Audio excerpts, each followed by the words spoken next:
Welcome to Kenton Teaches. Enjoy the video. You begin by confirming the pressure cooker is serviceable and that the sealing ring sits evenly. This prevents leaks and ensures pressure. Next, pour the required 1:1.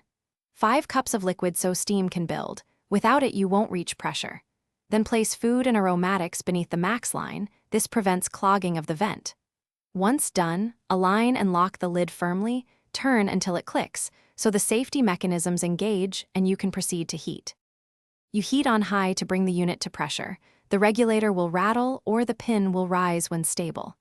Once you see that steady sign, reduce heat to hold the target pressure. This prevents overcooking and saves energy.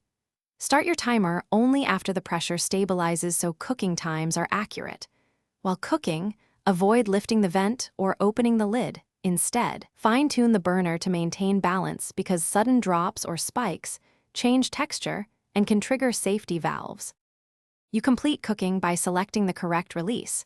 Natural release continues gentle cooking and tenderizes proteins, while quick release halts heat for bright vegetables. Make sure the pressure indicator fully drops before unlocking the lid. Forcing it open is dangerous. If pressure doesn't release, move the vent away from your face and use a utensil to open the release carefully. This avoids burns. If the lid sticks, wait longer. Trapped vacuum can occur, so never pry the lid open.